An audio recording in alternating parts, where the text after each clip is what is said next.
Welcome to Say More from Boston Globe Opinion. I'm Jim Dao, the opinion editor. So what's going on in Maine? Our neighbor to the north, best known for its quiet forests and quaint fishing villages, keeps grabbing the nation's attention.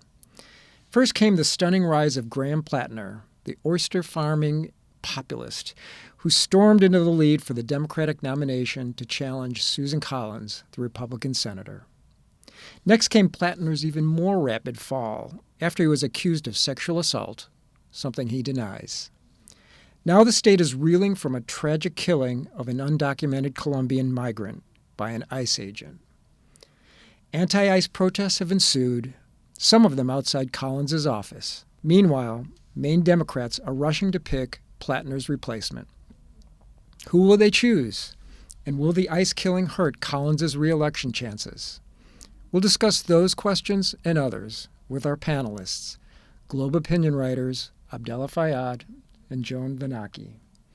Thanks both for being here. Thanks for having us. Nice to be back. Let's start with the shooting of that migrant, Joan Sebastian Guerrero.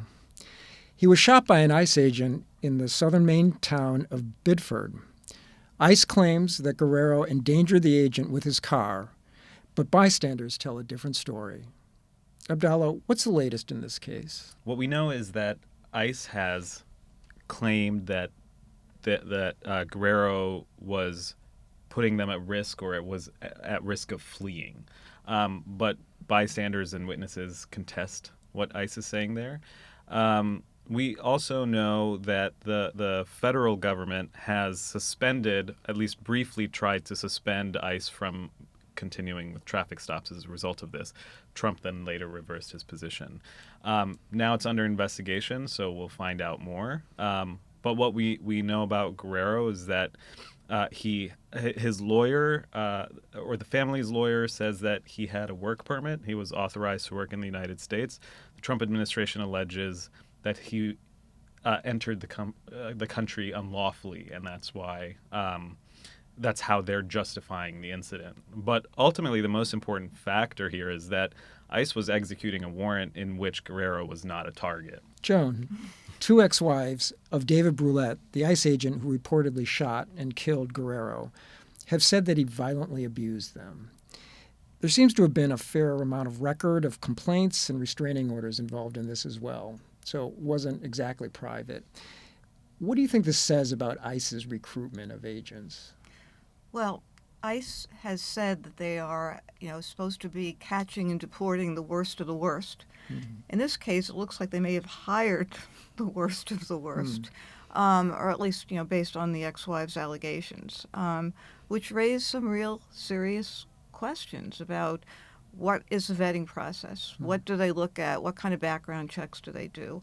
I think both wives, or at least one of them, has said that they made authorities aware of some of these charges of domestic abuse. So, once again, they're just real serious questions about who is being hired to do this, running down of illegal immigrants. Do either of you have a thought on why Maine? I mean, part of it is that the Trump administration has a target of deporting as many people as possible.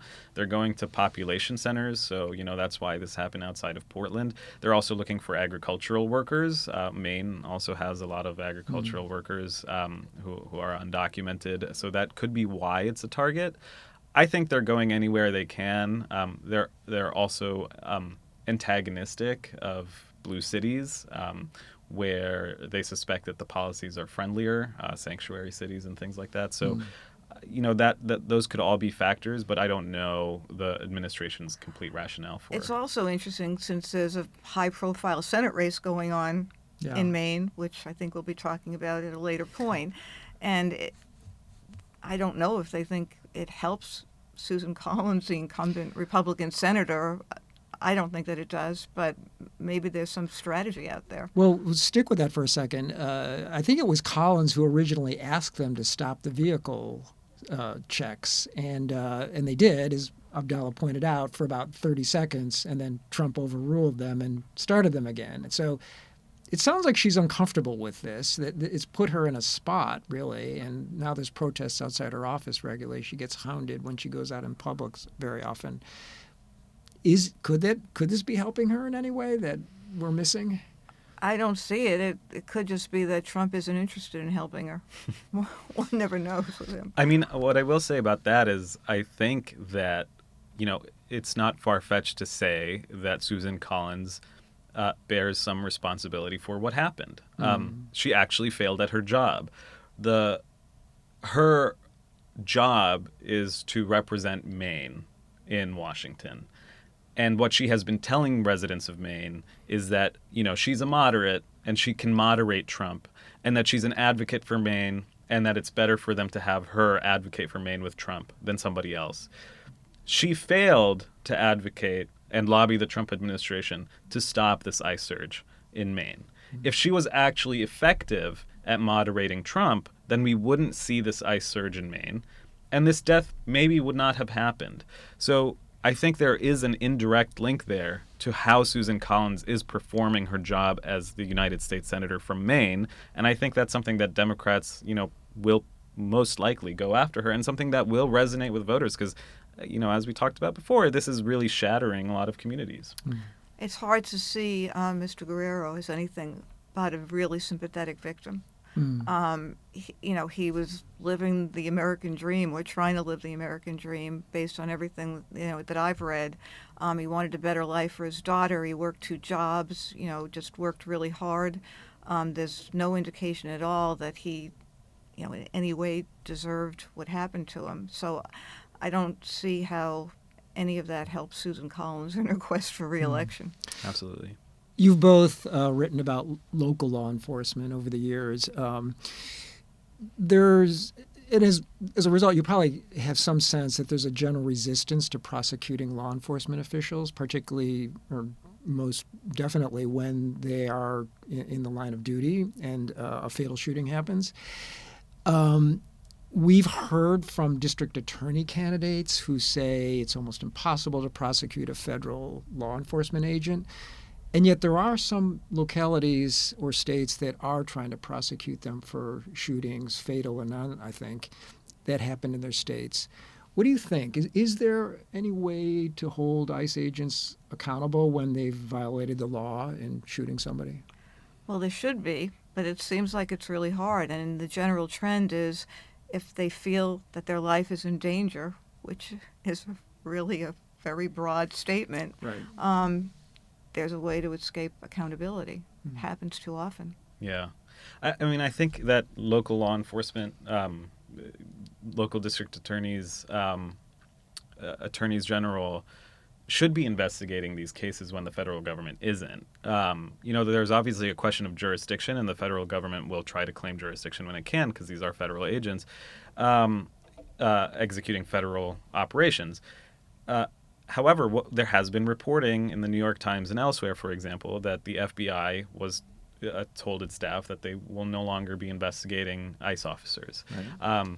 They then denied it or walked it back. But there is a question about how seriously this administration and the federal government right now is taking investigations of ICE officers. So there is a lack of trust there. So I think if there's an attorney general out there or a district attorney out there where something happens in their jurisdiction with ICE officers, they should throw all their resources into it to investigate it. And if it gets challenged and that they don't have jurisdiction over it for any reason, then that's fine. But to just not try is failing your constituents, because the people who have been victims of ICE's overreach are their constituents, and they have a responsibility to them and their families.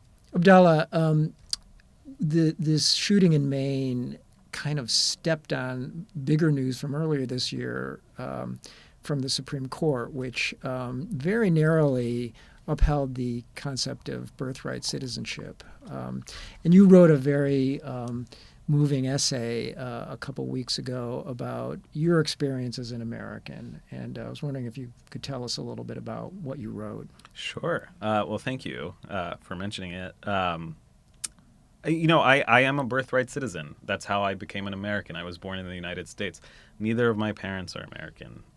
When they first got married, they moved to the United States. They lived here for about 9 years. Me and my siblings were all born here. My parents are Palestinian, and then they moved back to Palestine, where we grew up. And the only reason I'm an American is by accident. I was just born in the United States. And the reason I, think about this issue a lot is I actually have always really admired the United States for how broad birthright citizenship is here. It's kind of unique. And I wrote about this in the piece, but I didn't really come to fully understand what my American identity meant until I moved to America for college. Before that, yes, I felt kind of a connection to America because this is where my life began. I knew that I left when I was 2.5 years old, so I didn't remember living here, but I kind of had this, connection with America that I really felt emotional about and wanted to explore. I knew that I also wanted to live in America and that I had a freedom to live here once at some point. And the reason I love birthright citizenship, the way that we define it in the United States, is because it is technically a promise that everybody is equal at birth, regardless of your ancestry. And it is hard in other countries to attain and maintain your citizenship. In the United States, if you're born here, nobody questions your citizenship. And if people do, it doesn't really matter because the law's on your side. You're a citizen of the United States. And I think that's something that more countries should emulate. It is unique. It's only, in countries in the Americas that really have such broad birthright citizenship laws. The United States is especially inspiring because it is embedded in our Constitution. So it's really hard to undo. But it's something that I think citizenship is what gives us rights. So guaranteeing it at birth is the best promise that a country can make to its people. Let's talk now about the race to replace Plattner as a Democratic candidate against Susan Collins. What do you guys know about the frontrunner, a guy named Troy Jackson? Abdallah, you want to start? Sure. Troy Jackson was president of the Senate in Maine. He's been around for a long time. He, I think, is a smart choice for Democrats on paper. He checks all the boxes in that a lot of his policy positions line up with Plattner's. So, for primary voters, that way they don't necessarily feel robbed of their choice for policy when it comes to who the Democratic nominee is. And I think that's an important aspect of replacing Plattner, is making sure that the Democratic primary voters are still heard in some way. And I think Jackson kind of embodies a coalition that includes, the left that Plattner represented, as well as others. So I think on paper he's a good candidate. As to what he'll be like on the campaign trail, obviously a lot to be seen still. But we know that he's won a lot of elections. He's also statewide when he ran for governor, he came in third. So, we'll see how this goes for him in the general election. So what do we think about him being a replacement candidate? Some people compare him to Kamala Harris in 2024, who also had a very shortened campaign season. Some people say this is a good thing. You just get out there and run with what you've got. But others say you lose the time you need to really build a strong campaign. What do you think, Joan? Well, he's probably better known to people in Maine than Harris was known to the country at large as vice president. He sounds like he, is a local commodity, a lumberjack, not an oyster man. Graham Plattner without the tattoo and the Reddit posts. As far as we know. As far as we know, and from what I've heard, minus some of the charisma, but he has the right policy positions. If what happened with Plattner was all about policy. Yeah, I don't know. I don't really have a good sense of it. I haven't been on the ground in Maine. I felt like it was Plattner's to lose, and now it feels like more like Collins to win in a way. Yeah, she's a tough candidate.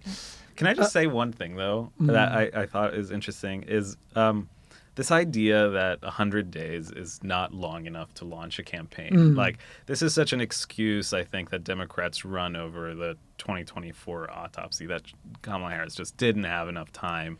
You know, the infrastructure was there. The campaign was headquartered in Delaware. She just took it over and ran it. 100 days is a very long amount of time. Yeah. Elections run, other countries run elections in 2 weeks. So I think if you're a good candidate, you should be able to pull it off. I am all for that law limiting American elections to 2 weeks. Yeah.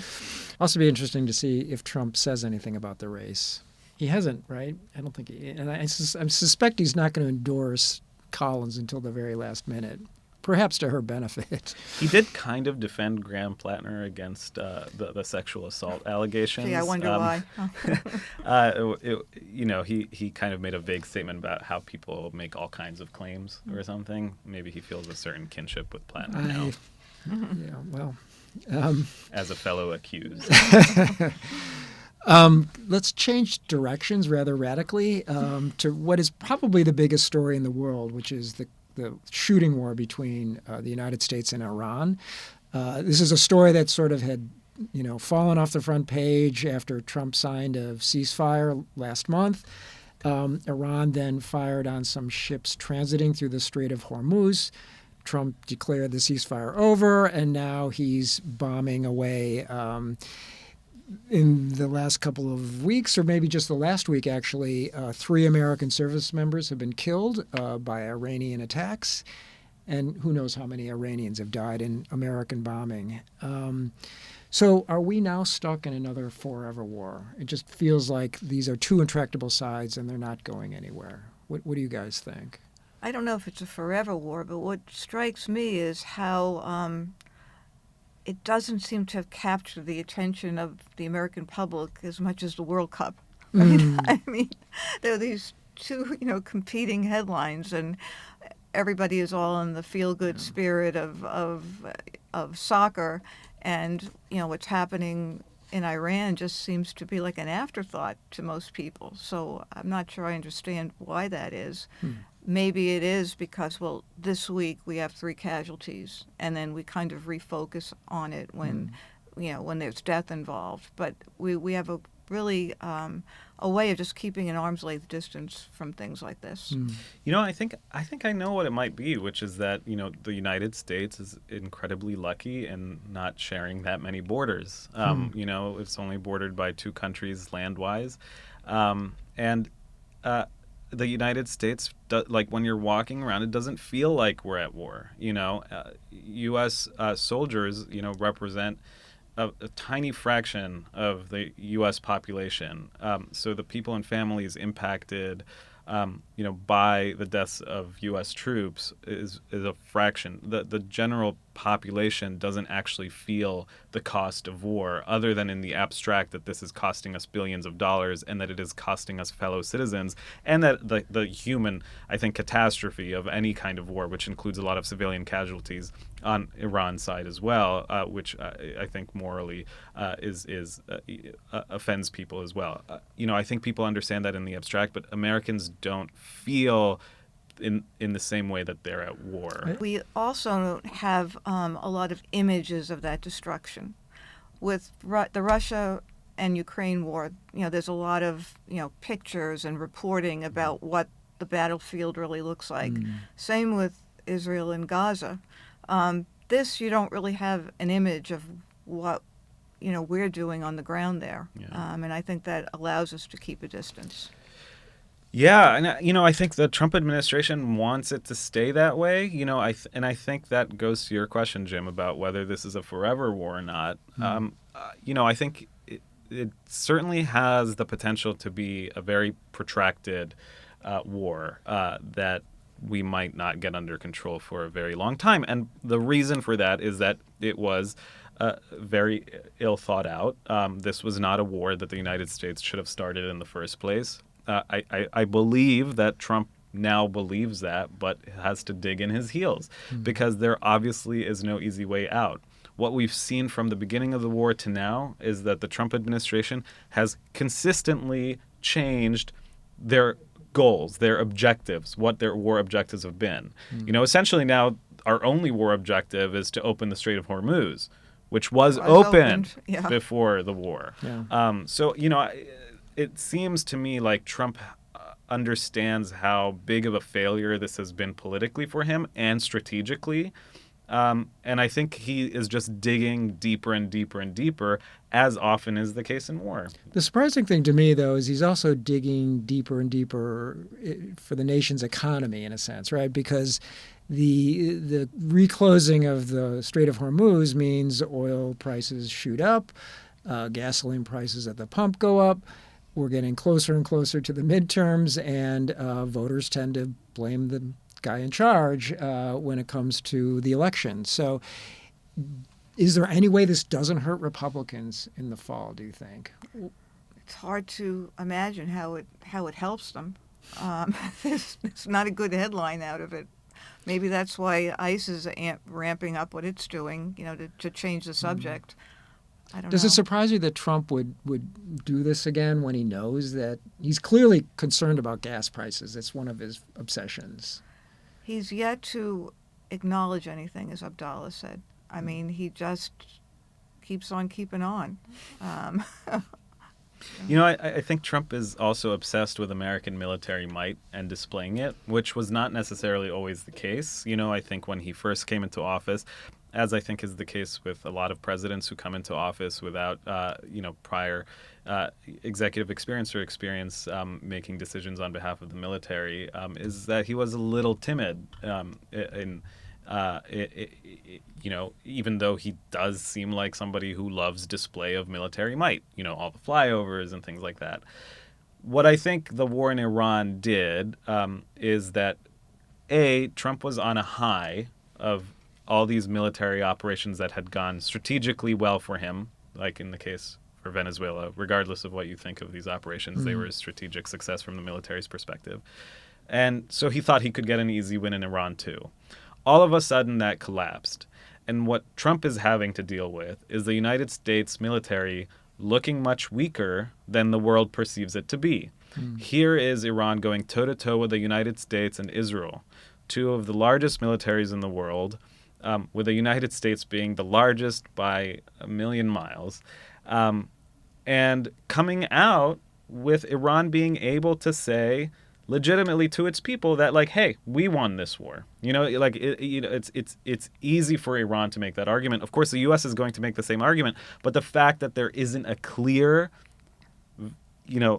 victor in this war is making Trump want to double down, because his greatest asset is other countries being afraid of what he might do. I think what's going to hold him in check is not anything that happens in this country, but what happens with Iran's neighbors, because they're the ones that I think are at risk right now, right? If Iran has figured out the way to, get the most leverage by damaging its countries that are neighboring it. Yeah. You're talking about UAE and Saudi Arabia and Qatar. Yeah.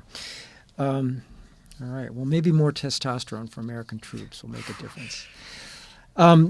Let's finish off with something in our own backyard. 2 weeks ago, a cycling advocate and city planner named Louisa Gag was killed after a tractor-trailer truck struck her while she was riding in the bike lane. Joan, can you tell us a little bit about this terrible accident? Well, we don't know all that many details about it, other than that, this young woman was riding a bike, and I think a tractor-trailer somehow was making a turn and supposedly maybe evading another vehicle. Yeah, I think it swerved. I don't think it actually turned. Yeah, swerved, and she died. And she was someone in the Wu administration involved in transportation planning, who had, I guess, worked as an intern for Mayor Wu at some point. I think she worked as an intern for her when she was in the council. And as a city councilor. Yeah. And in the aftermath of it, it is certainly had a huge backlash from the cycling community, who has expressed the thought that Mayor Wu let them down on this one, that she kind of backed away from bike safety and bike lanes while she was running for re-election last year. Abdallah, you've written a lot about city planning. Is that a fair criticism that the advocates have leveled at the mayor, that she sort of backed away from big plans to improve road safety? I think it's a fair criticism. Wu was elected on public transit and better urban planning originally. And I think what we did see in her reelection campaign was a timid government, local government, when it came to bike lanes. I think they didn't. You know, let me start by saying this. In Wu's first term, I thought her team was coming up with really creative ways to build out bus lanes and build out bike lanes. For community input, they were sending out staff to bus stops to get community input, as opposed to just hosting town halls that no one's going to show up to except for opponents. That was the kind of governing that I expected to see through the first term. But I guess out of fear, would be my guess of a competitive reelection campaign.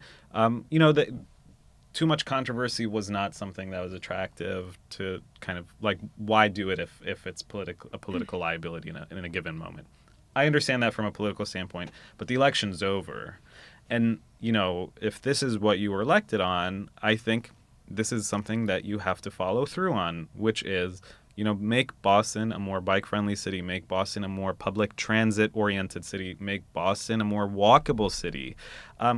I think there have been tangible improvements, undeniable. I think that Wu has made tangible improvements, but I don't think they're at the scale of what she had promised 4 years ago or what we expected from a Wu administration. She really backed down. I happened to be at Josh Kraft, her opponent last year, when he made the announcement that he was running for mayor, and it was clear that one of the biggest applause lines in his speech was when he said he called her out on what she was doing for like bike paths, and saying that she had not conferred enough with the community, and that he was calling for a pause on it. Yeah. And even though he never really materialized as a real threat, there was no poll that showed him anywhere close.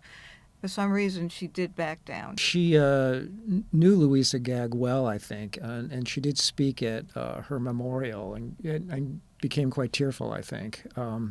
So she does seem genuinely conflicted and sad about what's happened, and maybe a little bit remorseful. It is a complicated political calculus she has to deal with, because undoubtedly there are more people who own cars and there are more small business owners than there are bike riders in Boston. How do you think she navigates that? The thing about bike lanes is that they're controversial anywhere, not just in Boston. Yes. And this is particularly true in the United States. But the thing about this is that roads are public spaces. When you live in a city, these are shared roads. They're shared between pedestrians, drivers, bikers, people on scooters now, and all forms of transit. And it is the mayor's responsibility in every city to make sure that these roads are shared safely. Bike lanes are always going to be unpopular before they're built. So are bus lanes. But one example is when you build a bus lane and a lot of bus riders end up getting to their destination on time, and then a lot of the drivers realize actually it didn't add to that much traffic, and actually there's less congestion because more people are going on the bus. Yeah, you're not going to be politically rewarded next year or the year after. You might not even be politically rewarded in your entire tenure as mayor, which is why a lot of mayors give up on these kinds of infrastructure projects. But eventually people come around, because if the infrastructure is better, if it's safer, if it's easier for people to use, then that's a good investment for everybody. It's not just bikers. Building bike lanes is not just a benefit to bikers. It's a benefit to pedestrians as well. It's a benefit to drivers too. It's making better use of the roads that we have. Slower cars is a benefit to drivers too. They're annoyed that they're stuck in traffic and they might, get angry, but that's fewer accidents on the road. That's fewer repair costs. These are real tangible improvements to people's lives. They're all inherently unpopular, but good governance means just plowing through that and making the bet that people will see that you are correct. I think you also have to listen to all sides of it, though. And you have to have a real dialogue. I mean, I believe in bike lanes, but I also believe in people on bikes following traffic rules, and they all don't, including the people on scooters and e-bikes and all those other things that are now making their way through the city. And I think I'd like to hear Mayor Wu kind of acknowledge what happened, acknowledge the truth of what happened over the last year. I know that's a pipe dream. But then say, okay, how do we go about confronting these streets that we all use and we all need to feel safe on. Can I say something a little controversial here? Which is that I just think that mayors should be more autocratic in the United States. They should be a little bit more authoritarian in how they plan the city, because I do believe in hearing all sides. But at the end of the day, there is policy that is better than other policy. Road design is one of those things. We can study which bike lanes are the safest type of bike lanes. And there's plenty of evidence about, at first we thought divided bike lanes that are separated were safer. It turns out they're not, because the turns, it's a bigger blind spot for drivers. So, there are all these ways that city planners can figure out what is the safest design. And I think if you're a good executive, you're a good leader of a city, you're just going to, have to Robert Moses your way into paving that bike lane. And I think that's what would create a good and safe city. People will be angry, but if it's better for people, I think it's your responsibility to do it, regardless of political cost. That's in an ideal world. I know that's not the world we live in, but I wish mayors would just do what's safest for pedestrians, especially, and bikers, because it's genuine lives at risk. Other cities have brought their crash fatalities down. But this is just not happening in the United States. It's trending up. Cars are getting bigger. They're driving faster. The blind spots are bigger. This is something that we need to address in road design, and it's going to be unpopular. Well, as someone who benefited from Robert Moses State Park growing up, I hear what you're saying, but I'd like to say one thing controversial. I think cyclists should stop at red lights. I agree. And maybe there could be, I was talking about this with my sister the other day, which is that, maybe we need to see more traffic enforcement of non-drivers as well. It is a shared road. Cyclists should also be aware that it's a shared road and not drive right in front of a pedestrian. Maybe there are e-bikes that go over a certain speed limit, scooters that go over certain speed limits. Maybe those are things that city planners should take into account as well, because they could be dangerous. Well, Seymour's going to dig deeper into this very emotional issue next week. Joan, Vennochi, Abdallah, Fayyad, thanks for being on the panel.